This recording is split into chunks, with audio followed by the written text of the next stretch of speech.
नमस्कार. I am doctor Gayatri Pandit. Welcome to my channel learning with Gayatri. आपण आज बघणार आहोत SSC बोर्डाच्या 6वीच्या मराठीच्या पुस्तकातला एक सुंदरसारखा धडा. धड्याचं नाव आहे उद्यानात भेटलेला विद्यार्थी.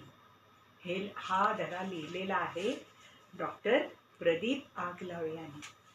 आणि हा अतिशय महत्वाचा धडा याच्यासाठी म्हणते की यामध्ये ज्या विद्यार्थ्याचं वर्णन केलेलं आहे तो आपल्या देशाचा फार महत्वाची आपल्या देशाची एक महत्वाची व्यक्ती आहे. आपण आता बघूया. उद्यानात भेटलेला विद्यार्थी. उद्यान म्हणजे पार्क. एखाद्या पार्कमध्ये सगळी लोक आलेली असतात आणि तिथे कोण काय खेळत असतं, कोणी नुसतं मुलं खेळतात ते बघत बसलेली असतात काही लोक. पण हा विद्यार्थी जरा वेगळा होता बरं का. आता तो कसा वेगळा होता हे आपण या धड्यामधून बघूया. मुंबईचे चर्नी रोड उद्यान. उद्यान म्हणजे पार्क, बाग, बगीचा. चर्नी रोड उद्यानात सायंकाळच्या वेळी म्हणजे संध्याकाळच्या वेळी अनेक नागरिक फिरायला यायचे. अनेक लोक, आता मी म्हटलं ना, अनेक लोक तिथे यायचे. काही लोक मुलांचा खेळ बघत बसायचे, काही लोक गप्पा मारत बसायचे. असे त्या चर्नी रोडच्या उद्यानामध्ये, चर्नी रोडच्या बागेमध्ये, चर्नी रोडच्या पार्कमध्ये असे लोक सगळे फिरायला येत असत. मुंबई येथील विल्सन हायस्कूलचे मुख्याध्यापक, मोठे टीचर, सगळ्यात महत्वाचे टीचर, हेडमास्टर. हे कुठल्या शाळेचे? विल्सन हायस्कूलचे हेडमास्टर. आणि विद्याव्यासंगी. विद्याव्यासंगी म्हणजे अनेक प्रकारानं वाचन करणारे, खूप माहिती घेणारे, ज्ञान घेणारे, नॉलेज बद्दल अत्यंत प्रेम असणारे असे ते विद्याव्यासंगी. विद्या म्हणजे नॉलेज आणि व्यासंगी म्हणजे विद्या मिळवणं, त्याला विद्याव्यासंग म्हणतात.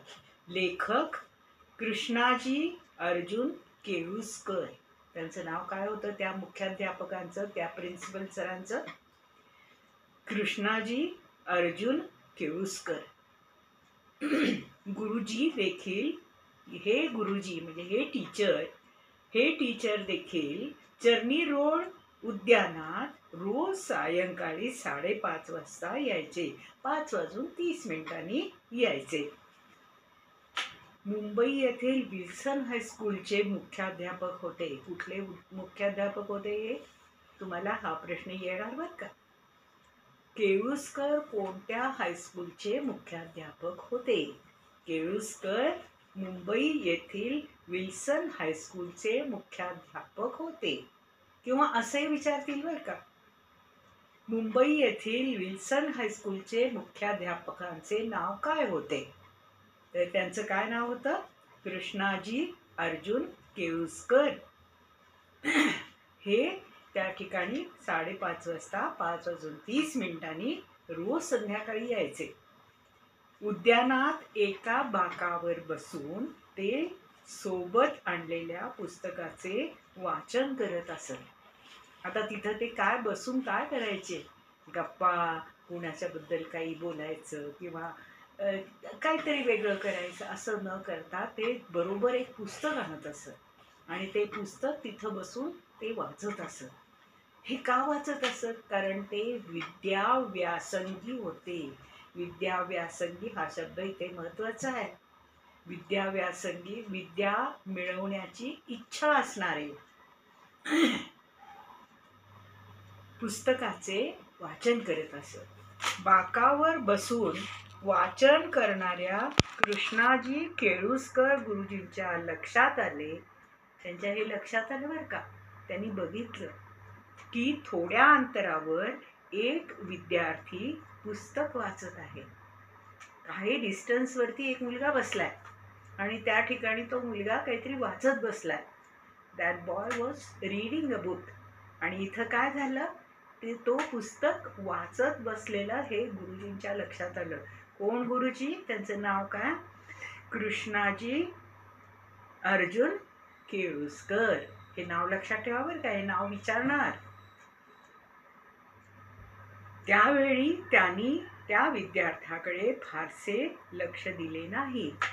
कोणतरी मुलगा बसलाय, हा ठीक आहे ठीक आहे असं त्यांनी फारसं लक्ष, त्याच्या लक्षात आलं बरं का कोणीतरी मुलगा पुस्तक वाचतोय हे, पण त्याच्याकडं फार लक्ष नाही दिलं.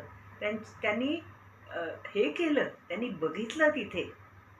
ही वॉज ऑब्झर्विंग दॅट बॉय.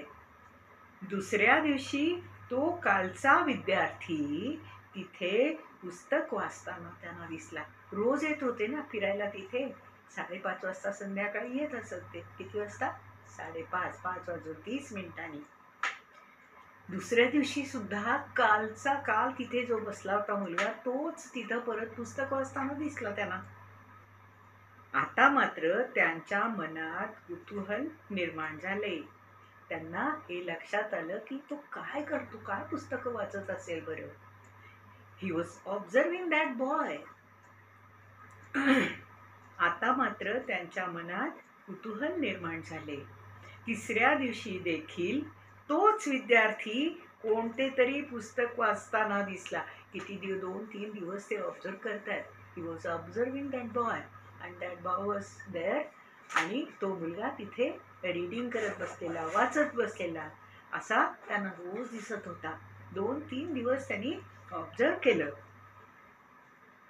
तिसऱ्या दिवशी देखील तोच विद्यार्थी कोणते तरी पुस्तक वाचताना दिसला. त्या विद्यार्थीने देखील गुरुजींकडे बघितले. अरे आपल्याकडे कोणीतरी बघतंय, त्याच्या लक्षात आलं. त्यांनी पण गुरुजींच्याकडे बघितलं. कुणीच काही बोललं नाही. तर एकदम बोलायचं त्या मुलाला सुद्धा थोडंसं संकोच वाटला असेल ना. आता आपण कसं विचारायचं, एवढे मोठे आहेत हे. केळुसकर गुरुजी त्या मुलाकडे आले. तिथे आले ते गुरुजी. Keluskar, Krishnaji Arjun Keluskar, principal of the high school. तो मुलगा वाचत होता. कुणीतरी आपल्या जवळ उभे आहे. पुस्तक वाचताना आपण जर खाली बघायला लागलो तर आसपास आपलं लक्ष असतंच असं नाही. पण आपल्याला काय होतं, वाचता वाचता बाजूनं आपल्याला कळतं की कोणीतरी आलेलं आहे जवळ. तसं त्या मुलाच्या लक्षात आलं बरं का, कुणीतरी आपल्याजवळ उभे आहे असे त्या मुलाच्या लक्षात आल्याबरोबर त्याने गुरुजींकडे बघितले. त्याच्या लक्षात आल्याबरोबर त्याने बघितलं, अरे कोणतरी आपल्याजवळ उभा आहे. गुरुजींनी अतिशय आपुलकीने त्याला विचारले, बाळ तुझे नाव काय? खूप आपुलकीने, म्हणजे तो आपला मनुष्य आहे असं अफेक्शन जेव्हा असतं ना, त्याला आपुलकी म्हणतात. गुरुजींनी अतिशय आपुलकीने त्याला विचारले, बाळ तुझे नाव काय?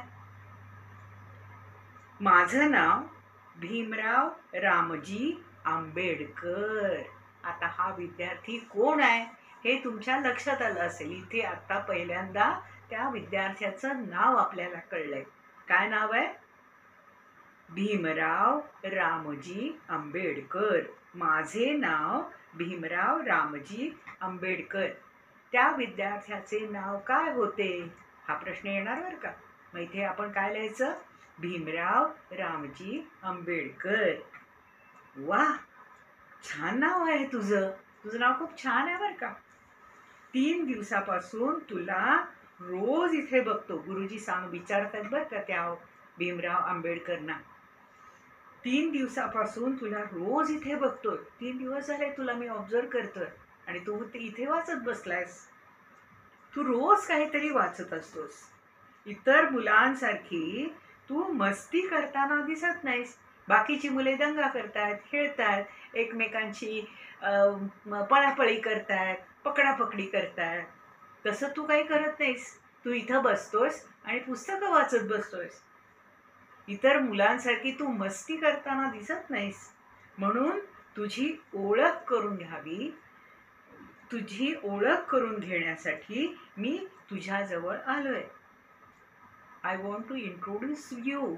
आणि तुझी पण मला ओळख व्हावी, माझी तुला व्हावी आणि तुझी मला व्हावी, यासाठी मी इथं आलोय.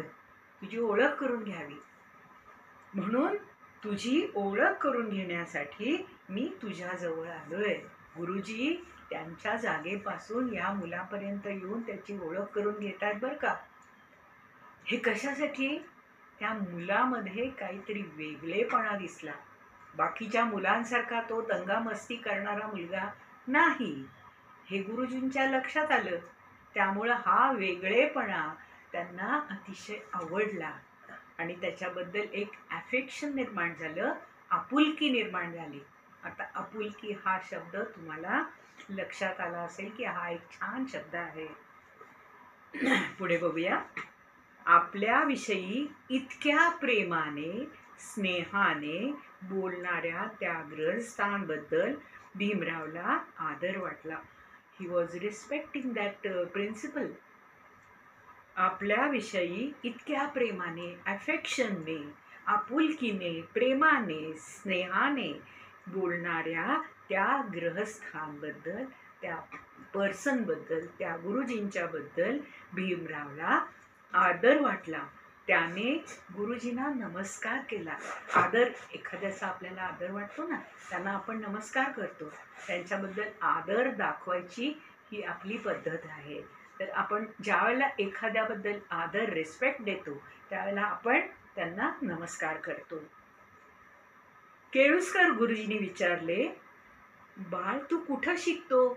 बाळ तू कुठं तू शिकतोस कुठे? कुठल्या शाळेमध्ये आहेस तू? मी एल्फिस्टन हायस्कूल भायखळा. भायखळा हे मुंबईचा एक भाग आहे. जसा आपण बघितलं ना चर्नी रोड, चर्नी रोडचा हा भाग आहे जिथं ते तो पार्क आहे ना, तो चर्नी रोडचा पार्क आहे. आणि भीमराव आंबेडकर कुठं शिकत होते? Elphinstone high school. Elphinstone high school Byculla येथे ते शिकत होते. शाळेतील पुस्तकांशिवाय अवांतर पुस्तके वाचण्याची मला आवड आहे. शाळेची अभ्यासाची पुस्तकं तर आपण वाचतोच, ती वाचणं आपल्याला कंपल्सरी आहे. पण त्याही पेक्षा जेव्हा इतर पुस्तकं वाचतो आपण ना, त्यावेळेला त्या इतर पुस्तकामधून आपल्याला अनेक प्रकारचं ज्ञान मिळतं, नॉलेज असतं त्या पुस्तकांमध्ये, आणि ते नॉलेज आपण वाचून आत्मसात करतो. आणि ही पुस्तकं इथे काय म्हटलेलं आहे? अवांतर पुस्तकं. अवांतर म्हणजे एक्स्ट्रा, शाळेच्या करिक्युलमपेक्षा वेगळी पुस्तकं, त्याला अवांतर पुस्तक किंवा एक एक्स्ट्रा रीडिंग म्हणतो आपण. अवांतर पुस्तके वाचण्याची मला आवड आहे. मला हे आवडतं. एक्स्ट्रा शाळेच्या अभ्यासाची पुस्तकं तर आपण रोज वाचतोच ना, ती कंपल्सरी असतात, ती वाचावीच लागतात, त्यातलं ज्ञान आपल्याला मिळवावंच लागतं. पण भीमराव आंबेडकर काय करायचे तर ह्याही पेक्षा अवांतर, एक्स्ट्रा नॉलेज मिळवायची त्यांना आवड होती. म्हणून शाळा सुटल्यानंतर इथं काही वेळ पुस्तक वाचत बसतो. आता शाळा सुटल्यानंतर काय करायचं? दंगा करायचा, मस्ती करायची, हे ठीक आहे.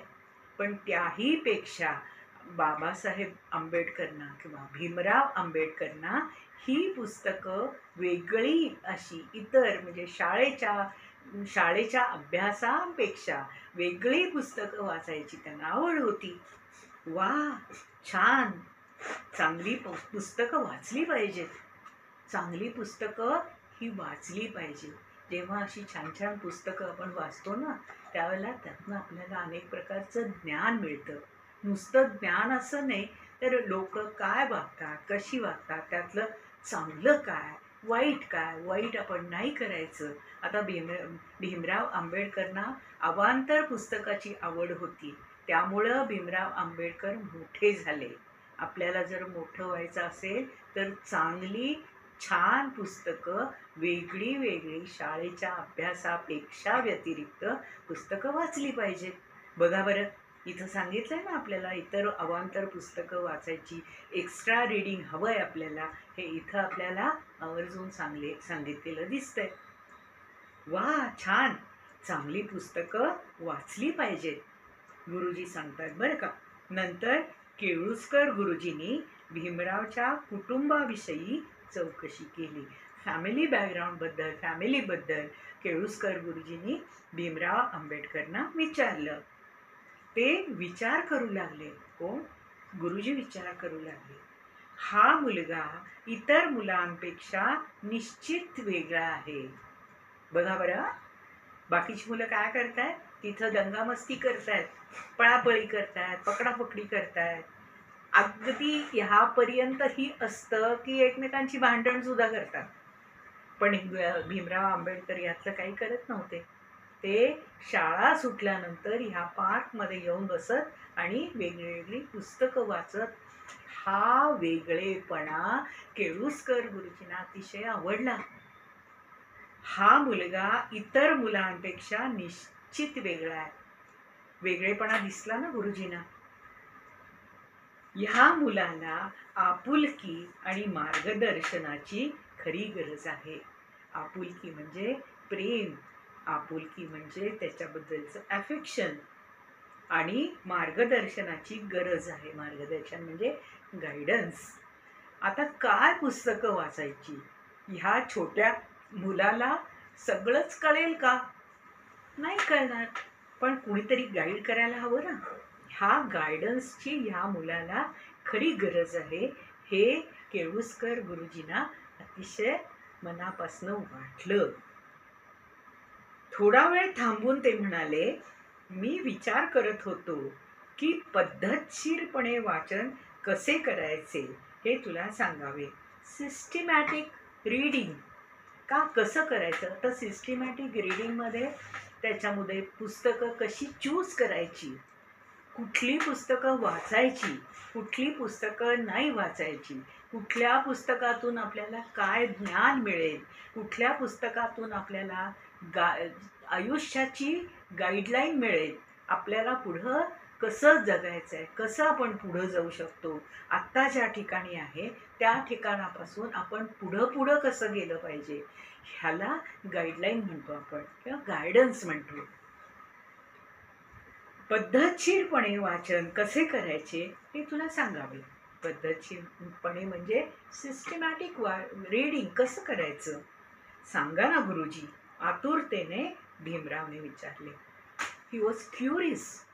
आणि ही त्याची क्युरिओसिटी जेव्हा त्याला लक्षात आलं की आपल्याला गुरुजी आपल्याला गाईडलाईन देत आहेत, गायडन्स देत आहेत, त्यामुळे त्याला आतुरतेनं म्हणजे क्युरिओसिटीनं त्यांनी विचारलं, हां सांगा ना गुरुजी, मला तुमच्याकडनं गाईडलाईन छान मिळू शकेल असं त्याला मनापासून वाटलं.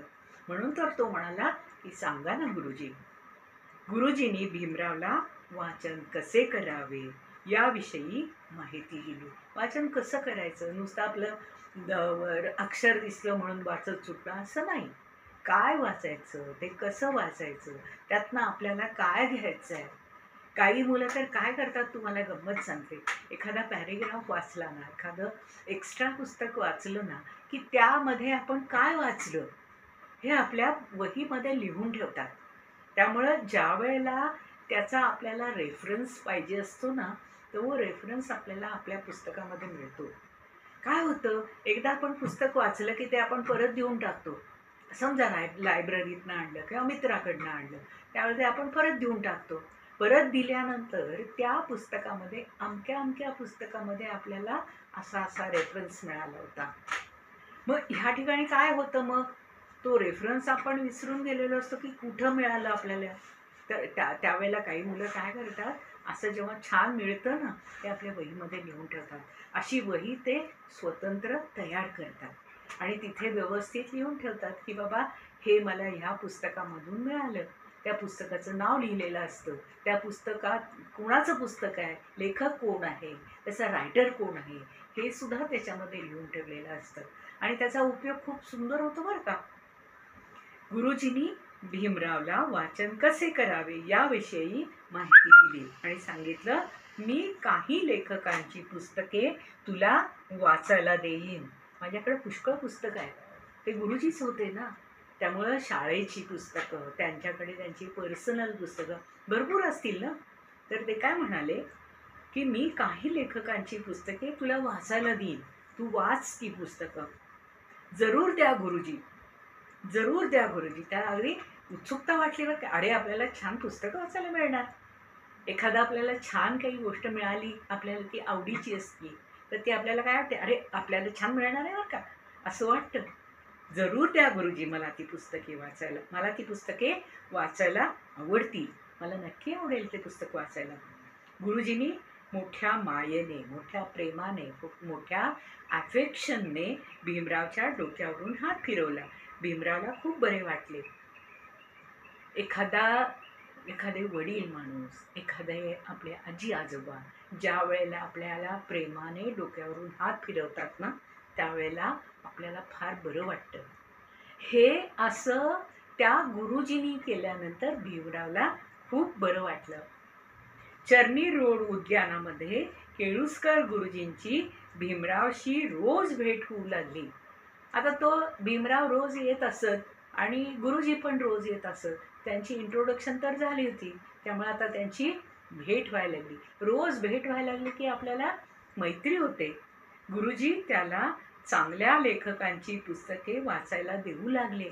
चांगल्या चांगल्या लेखकांची पुस्तके, चांगल्या चांगल्या मॅटर असलेली पुस्तके. त्यामुळे भीमरावला विस्तृत वाचनाला सुरुवात झाली. विस्तृत म्हणजे खूप मोठं, एक्सटेन्सिव्ह असं त्याला म्हटलं जातं. एक्सटेन्सिव्ह वाचन म्हणजे खूप विस्तृत, ज्याच्यामध्ये आपल्याला अनेक प्रकारानं ज्ञान मिळू शकतं. त्याला आपण विस्तृत किंवा मोठं किंवा विस्ताराने सांगितलेलं, जास्त मोठ्या प्रमाणात सांगितलेलं. आता केळुस्कर गुरुजी आणि भीमराव यांची अभेद्य गट्टी जमली. अभेद्य याचा अर्थ न भेद होणारा. भेद्य आणि अभेद्य हे विरुद्धार्थाचे शब्द आहेत बरं का. भेद्य आणि अभेद्य. भेद्य याला अ लावलंय. लावल्यानंतर या ठिकाणी विरुद्ध अर्थी शब्द तयार झालेला आहे. गट्टी जमली म्हणजे फ्रेंडशिप झाली.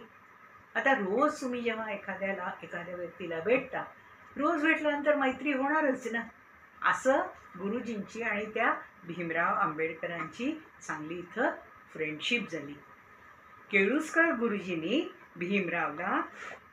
भीमरावची तल्लख बुद्धिमत्ता लक्षात घेऊन महाविद्यालयीन आणि पुढे उच्च शिक्षणासाठी अमेरिकेत पाठवण्यासाठी सयाजीराव गायकवाड महाराजांकडे स्वतः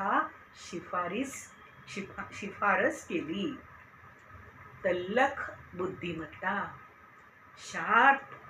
शार्प बुद्धी, शार्प इंटेलिजन्स. खूप ज्या एखादी गोष्ट आपल्यासमोर मांडली की आपला मेंदू तो पटकन घेतो. ज्या वेळेला एखाद्या व्यक्तीला अशी काही गोष्ट समोर ठेवली आणि त्यानं ती पटकन आपल्याला आपल्या बुद्धीमध्ये जर ती घेतली, तर त्याला तल्लख बुद्धी म्हणतात. Sharp intelligence. लक्षात घेऊन, हे लक्षात आलं बरं का गुरुजींच्या. तर त्यांनी काय केलं, आता भीमराव आंबेडकर मोठे झाले. आता त्यांना महाविद्यालयीन म्हणजे कॉलेजमधलं शिक्षण आणि पुढे उच्च शिक्षण, कॉलेजमधलं आणि त्याही पेक्षा उच्च शिक्षण अमेरिकेत पाठवण्यासाठी सयाजीराव गायकवाड महाराज हे शिक्षणासाठी खूप मदत करत असत. आणि त्यांच्याकडं स्वतः गुरुजींनी शिफारस केली, म्हणजे त्यांना सांगितलं, रेकमेंड केलं की हा मुलगा अत्यंत बुद्धिमान आहे, ही इज व्हेरी शार्प, आणि तुम्ही याला शिक्षणासाठी चांगली मदत करावी अशी मी तुम्हाला विनंती करतो, असं गुरुजींनी सयाजीराव गायकवाड महाराजांना सांगितलं. त्यामुळेच भीमराव यांना महाविद्यालयीन आणि उच्च शिक्षण घेण्याची संधी मिळाली. यामुळं भीमराव आंबेडकर कुठे कुठे बाहेर देशात जाऊन शिक्षण घेऊन व्यवस्थित नॉलेजेबल झाले. आपल्याला मिळालेल्या संधीचे सोने करून भीमराव जगातील एक विद्वान म्हणून नावलौकिक प्राप्त करणारे उच्च विद्या विभूषित डॉक्टर बाबासाहेब आंबेडकर झाले. बघा बरं, आपल्याला एखादी संधी चांगली मिळाली तर त्याच्यासाठी कष्ट करायची जबाबदारी आपली असते.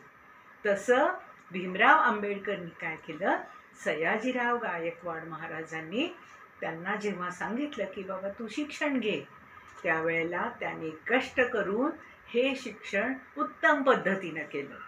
त्यामुळे ते काय झाले, संबंध जगातले एक विद्वान, नॉलेजेबल म्हणून नावलौकिक प्रसिद्ध झाले. प्राप्त करणारे उच्च विद्या विभूषित. उच्च विद्या विभूषित म्हणजे सगळ्यात जास्तीत जास्त नॉलेजेबल, उच्च विद्या विभूषित, चांगल्या प्रकारानं उच्च विद्या घेतलेले डॉक्टर बाबासाहेब आंबेडकर झाले. तुम्ही अनेक वेळेला यांचा फोटो तुमच्या शाळेत किंवा कुठल्या ऑफिसमध्ये असा नक्की बघितला असेल. तर हे असे अतिशय नॉलेजेबल, अतिशय कष्टाळू आणि बुद्धिमान अशा प्रकारचे बाबासाहेब आंबेडकर होते. अशा उच्च विद्या विभूषित डॉक्टर बाबासाहेब आंबेडकरांनी स्वतंत्र भारताची राज्यघटना लिहिली. आपली जी राज्यघटना लिहिलेली आहे ना, त्याच्यामध्ये बाबासाहेब आंबेडकरांचा फार मोठा सहभाग आहे. आणि ही जी राज्यघटना आहे ना, ती त्यांनी अनेक लोकांच्या मदतीनं अशी ती लिहिलेली आहे. त्यांचा फार मोठा सहभाग आहे त्याच्यामध्ये. त्यामुळं आपल्याला असं म्हणता येतं की स्वतंत्र भारताची राज्यघटना त्यांनी लिहिली असं आपल्याला म्हणता येतं. बघा बरं, एखाद्या मोठ्या व्यक्तीबद्दल आपण जेव्हा वाचतो, आपण जेव्हा माहिती करून घेतो, त्यावेळेला त्यांच्याबद्दलचे अनेक पैलू आपल्याला कळतात, त्यांच्याबद्दलचे अनेक गुण आपल्याला कळतात. आणि हे गुण कळल्यानंतर आपल्याला लक्षात येतं की आपल्याला जर मोठं व्हायचं असेल तर हे गुण आपण विचारात घेतले पाहिजेत, आपल्या अंगात आले पाहिजेत, आपण त्याप्रमाणे वागलं पाहिजे. आणि अशामुळं आपण मोठे होतो, आपण चांगल्या प्रकारानं नॉलेजेबल होतो. त्यासाठी खरं म्हणजे अशा मोठ्या लोकांची माहिती, अशा मोठ्या लोकांची चरित्र आपण वाचली पाहिजे, त्याच्याबद्दलची माहिती घेतली पाहिजे. तर तुम्हाला आजचं हे माझं शिकवणं कसं वाटलं मला जरूर सांगा. आणि माझ्या चॅनलला सबस्क्राईब करा, लाईक करा आणि शेअर करा. थँक्यू.